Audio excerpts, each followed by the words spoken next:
definitely is superb, that's for sure.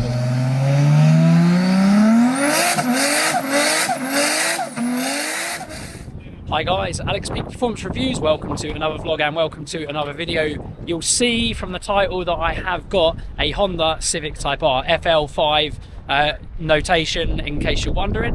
Like I say, it's been a long time coming. I've wanted to get in this car for a long time, but I'm finally going to get my hands on one. If you didn't know, I have had previous Type Rs, loads in fact, and I've had a generation, well, FK8 generation one, but like I say, yet to go in an FL5. I can't wait to get out on this. I will be driving a modified one from Dream very shortly, so it'll be good to get a little taster of this.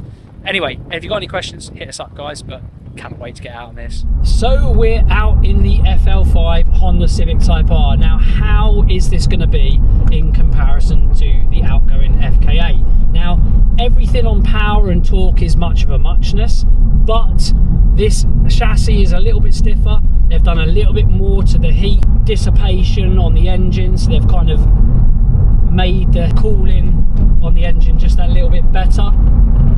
I'm in comfort at the moment, but let's put it straight in sport and then into R, because I haven't got loads and loads of time with this. Gearbox is absolutely sublime, as previous Gen 1s were also. Suspension, well, I mean the FK8, especially the facelifted one, was near perfection. Let's kiss this apex.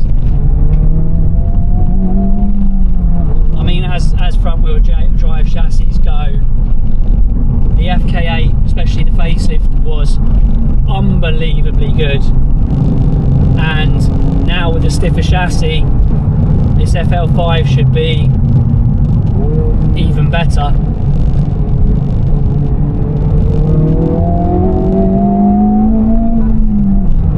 And it definitely is superb, that's for sure. How much better is it? I don't know. I'm going to push it on a little bit more.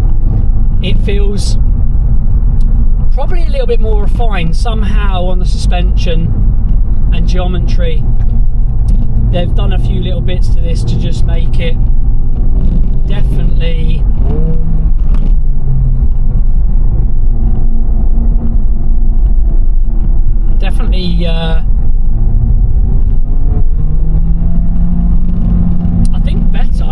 definitely rides better. Brakes are amazing, as were the facelifted one. Let's see if it goes light over here. Not too bad, but obviously it's in R+ mode, so it's designed for the Nürburgring bumps, so it should be good. And on the first lap of Millbrook, I have to say, yes, it's absolutely amazing. How much better is it than the FK8? It's not much better than the FK8 or the facelifted FK8, but it's definitely better, which is amazing, because the FK8 was pretty much near perfection. The gearbox is absolutely sublime. That feels very similar. The steering weight and steering in general, yes, probably feels a little bit better. Let's give it a little first gear. As a front wheel drive car, still scrambles the front wheels.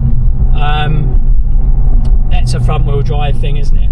A car with power, front wheel drive thing. That's just something we come to expect and we know. I'd say the suspension rides a little bit better. I don't know how. I don't know whether they've done even further revisions to this, but it's very similar. It feels very similar, and the general feel of the car feels very similar to the facelifted FK8. The big thing that has changed, does feel like it's changed, is definitely the steering weight and response. It feels better in this one, definitely.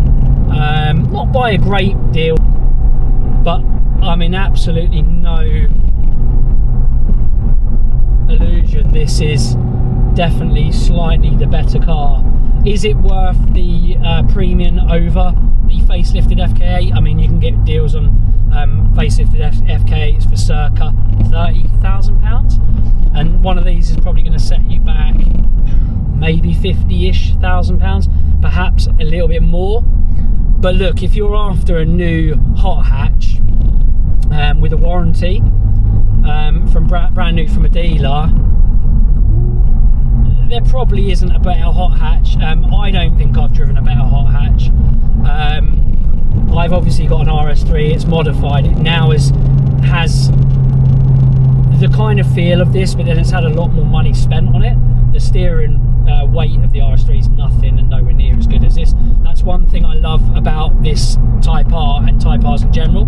They just feel like race cars. They genuinely feel like race cars that still can be comfortable in most situations, most normal situations, which nearly don't go hand in hand with the sporty car. They just don't. So how Honda have done this, even in R mode, it's fairly, not sedate isn't the word, it's definitely raw. You can feel it's raw, but it's a very drivable, usable car.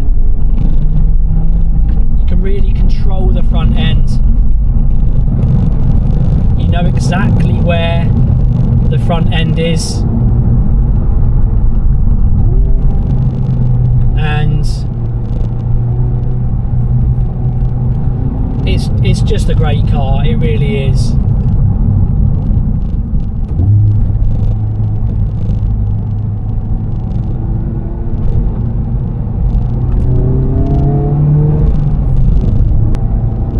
So yeah, I've talked about refinement, I've talked about the power and torque a little bit. Like I say, it is much of a muchness, very similar to the outgoing models. There's nothing too dissimilar there. And does it feel any quicker? No, not really. If anything, I mean, you can't feel the difference between this and the previous model in terms of straight line prowess and performance. There's not much in it whatsoever. I just think this just has a slightly more improved chassis, or you may be feeling it mainly through the steering more than anything. I think push comes to shove, when you really hustled both this and the facelifted FK8 around a track, I don't think there'd be much in it between these two cars, but this would certainly cover ground the quicker of the two. But yeah, just all round as a total package, this is one of those cars that just is close to perfection. It can look after you really well. It's so easy to drive. It's comfortable when you want it to be. If you put it in comfort, it is lovely and soft and refined. It dulls down the throttle response as well, so it makes it feel like you're in a normal Civic, a non-Type R version Civic.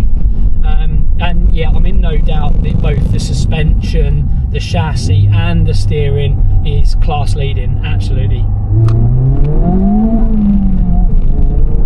And it sounds alright as well. Now don't get me wrong, a lot of that is like the FK8, it is augmented, it's through the audio, so it's not natural sound.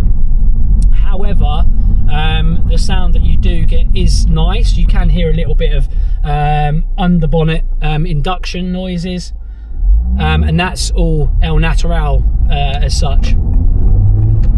But I mean, what would you say would rival this really? I think the only things that rival this are things like an Audi S3, an RS3, but they're not really quite on par in terms of chassis. Well, I mean, the 8Y new RS3 certainly is, but you've got to remember that car is probably another £10,000 on top of this car. So as an overall package, this car's hard to beat. It's got a lovely interface, an improved cabin, no doubt. The infotainment system is really nice in here. Nice clear LCD displays, lovely and clear, free from sun glare. USB charging, it's got the wireless charging as well, double twin USB ports, and also 12 volt 180 watt max port also in the front, as well as loads of cubby holes. It's a decent car, it's practical, as people will know who have followed my channel maybe for the FK8 will have known that I have used it for lots of different things. Obviously, with it being a saloon, it has a nice size boot, so it's easy to live with. You can really kind of fit lots of things in that boot, so it's very practical also. But before I sign off, I am going to really push this car on for you guys to actually really see what this chassis is all about. I might go quiet. Let's test the brakes, the chassis, the front end, the tyres,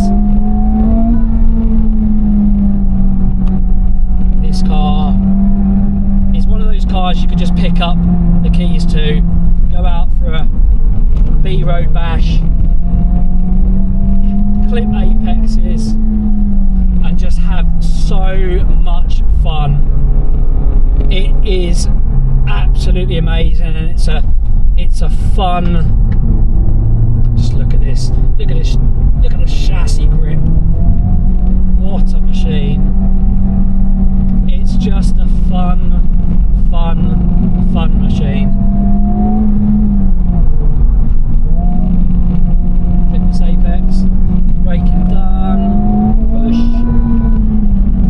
on the nose.